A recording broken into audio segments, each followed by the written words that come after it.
रोवा में भेले मैं तो छोटू बादू भी तक बड़े नु हां कहता रोवा नोपले हो कम हां 6 इंच 6 फीट 6 फीट 6 इंच रहले हां अब काहे न तारा में गोइला पर 6 इंच कम कर देलो कभी हम कह लागो लागो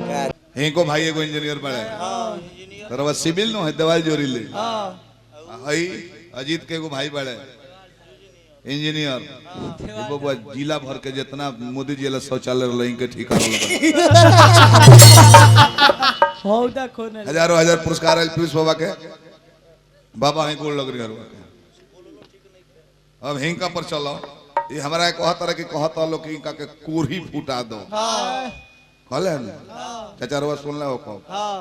कोर फूटल सुन ले जरा कोर हो जाला ओकरा कोरही कहल जाला आई कहता रे कोरही फूटा दो कोरही से बड़ा लगाव हो इनकर चाचा एगो कोर बड़े जन्नी अच्छा हल्का फुल्का आ जिन जना धोती ना दे हले बियाह शादी गांव के केहू के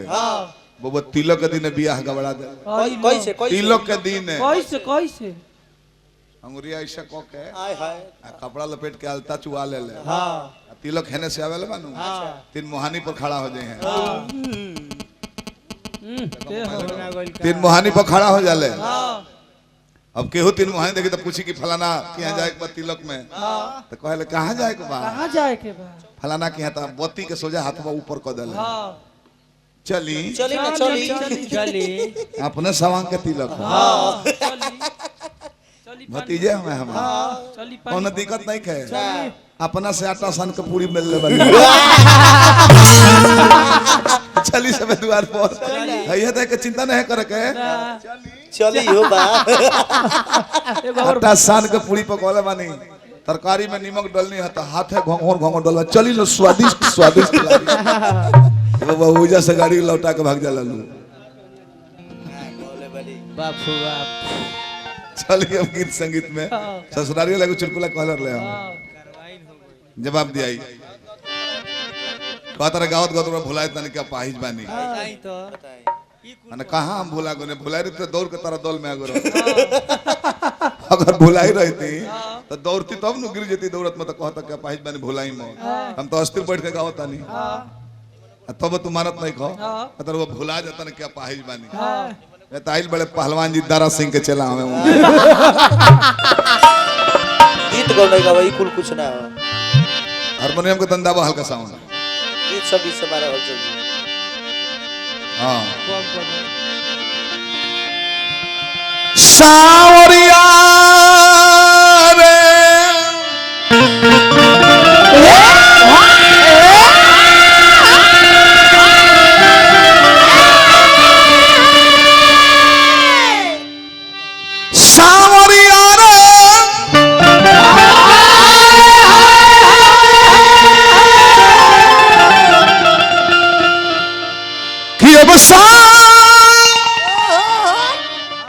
दरना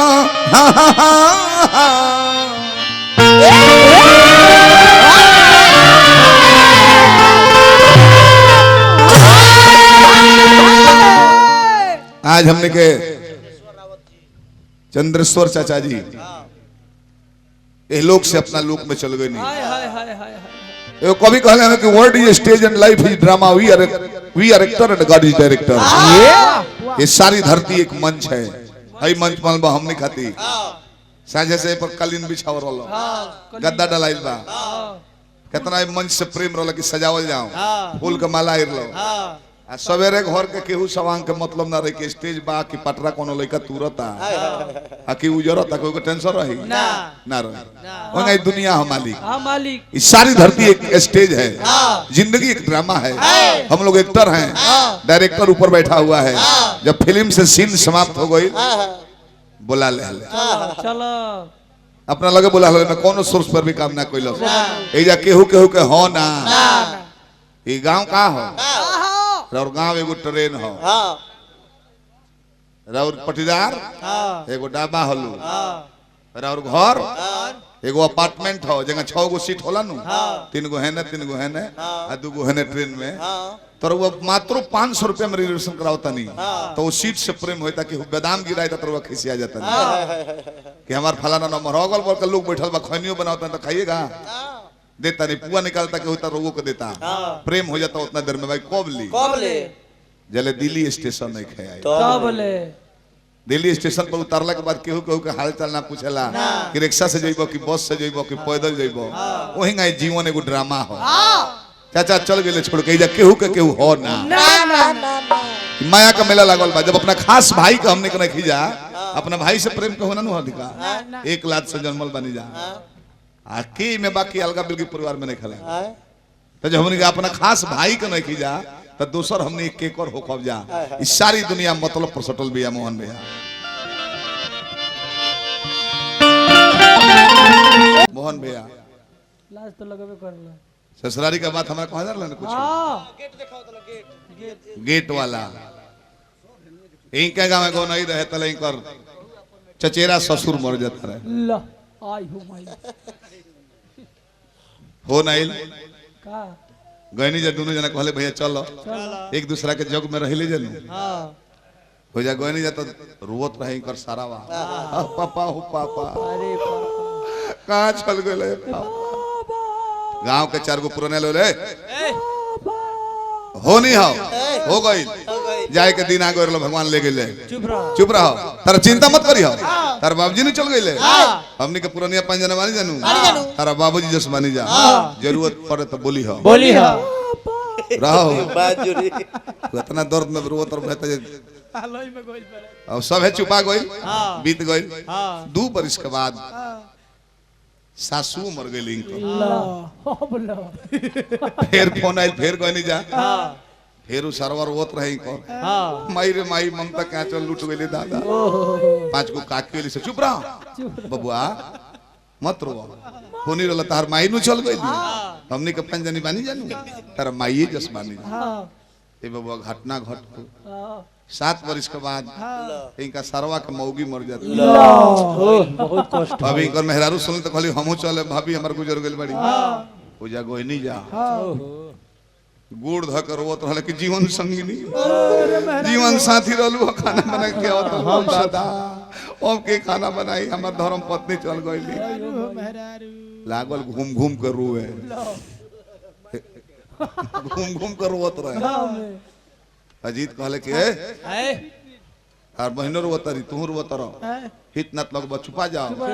चुप चुप बाबूजी बोले तो 5 जना पुराना कहता लो कि तार बाबूजी न मर गेले हमनी के तार बाबूजी के देखा पानी जब 5 जना जरूरत है तो बोली हो माई बोल तो 5 जनिया के कहलू जरूरत है तो बोली हो मेरा मोल भी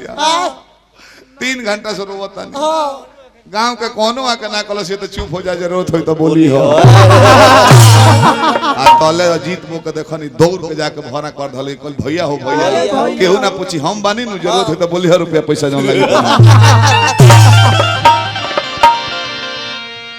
बहुत बहुत पुरस्कार नतनी बनी चाचा के भगवान भोला दानी बनौले रही ओ बाबा के आत्मा के शांति मिले रहा बहुत बहुत पुरस्कार घर परिवार से भी आई धन के संग संग मन जरूरी हो भैया एगो एजा क्वेश्चन बाकी घर परिवार के हरेक लोग रुपया देता अजीत के ससुरारी गोर नहीं कह दिया ससुर के मोहल्ला में हरि राम हो राम रात भर गौनी जा चाचा सवेरे छूट मिलावे लगनी नु 22 रुपया पर हजार में 2 टकिया फाटल निकल गए हां 20 हो रहे रात भर में 22 रुपया पर रहे खैर कोनो बात श्रद्धा के जय जयकार बा अभी गौलर है बीरह रस में कोनो गाना ना कोनो गलती लगल रहा कि 94,400 मंगर में 95,500 लंगड़ में बताई लंगड़ में मोबाइल नंबर लगला मोबाइल नंबर लंगड़ आदमी में लगेला ना कुछ नहीं खे हो तब वो शुद्धता का और चल जाता रहे यस अब हम नंबर लगाई 94,500 93,600 भयभीत में भयभीत में अब बाकी नंबर वा अजीत में मने नहीं में लगी का करो बेवकूफ के गाछ होला देखी बेवकूफ फेड़ा पर ना पड़े समाज में बैठा रही चिन्हाई को जब बोली तो मारा हो बैठा हो बेवकूफ हो जाते हैं कुर्सी ला बाकी अंतर ना हो बेवकूफ होशियार में अंतर ना हो 1 मिनट के अंतर हो होशियार आदमी रहुआ कुछ बोले से पहले सोची यह बतिया भैया हमारा के बोली है तो कैसा लगी ना बोलो ठीक नहीं ना बोले चाहिए ना बोली सोच ललस कि ना बोले के चाहिए हाँ। अब बेवकूफ टॉप दे कुछ बोल दी अच्छा। आ दू तबड़ गाल पर दे दे टोई तब सोची का चाहत वाला नहीं है बोले के भैया के भैया के ढेर अंतर ना हो एगो पहले सोच के छुपा जाई एगो टॉप दे बोल दिए पिटा जाई तब सोची हाँ चाहत वाला ना बोले ना बोले के भैया के एक से एक बुद्धिमान बालो हाँ 3 मंजिला घर बाई को हाँ 3 मंजिल अजीत के हाँ जी हाँ इनकर द्वारा पर सब प्रोग्राम में निकले के बेरा हो गए रहे बहुत बहुत पुरस्कार आए भगवान वो चचा जी का आत्मा के शांति दी अजीत के गाड़ी अब खुले रहे हम अपना गाड़ी में बैठे 3 महला छतवा पर सही कर भैया एगो चिल्ला चिल्ला रोता अरे बाप रे का भइल हो का भइलो हमार धकधका तो अब लौंगड़ आदमी कौन दौड़ के सीढ़ी में चढ़े वाला बा का भइल बा का भइलो नीचे देखनी तक कुर्ता गिरा रहे कोई मर्दे तू तो दूसरा के हार्ट फेल करा दे पर वो तो कुर्ता गिर बता के उठा लो कहता ना चुप रहो वो बात नहीं है और मैं से रोवा तने कि संजोग ठीक बा सवेरे ये कुर्ता पहने जात रहो ई कहो कि ना पहने ना तो कुर्ता के संग उधिया को हम गिर रहती होता बहुत बहुत पुरस्कार फेर आइल भोला दानी बनौले रही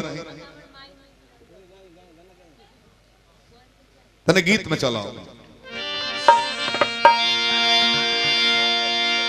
बहुत बहुत पुरस्कार एक घर परिवार के लक्ष्मी निवास कर उस घर में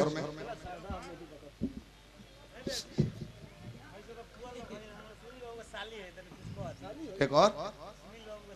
हाँ सुनील भैया के साली नेहा नाम हो तब साली के का कहल जाओ ओह नेहा आए हाय साली के कुछ कहल ठीक ना हो ना बाकी देखी मोहन भैया दिखाई रो तब भाई बनी मेहरारू अपन कतनो करियो होके नु तो हम ओके सिगरेट से उदाहरण दे सिगरेट कैसे मेहरारू कतनो कुरूप होके उ सिगरेट हो निमन होके चाहे कुरूप हो विदेशो चल जे 4 बरिस खाती एंगा सिगरेट धरा तब एक बेर तो जले अंतिम ले जरी ना बतियाइए ना सुनत ही तब हम पहले कुछू जले अंतिम ले सुरुंग न जाई आ तले उबुताई ना पति परमेश्वर साही जी कतनो 5 साल कती और बड़े तब वो सुनुगत रही पत्नी कि हमर पति यही है 4 साल के बाद 5 साल के बाद पति के याद में जी है साली कतनो निमन होकर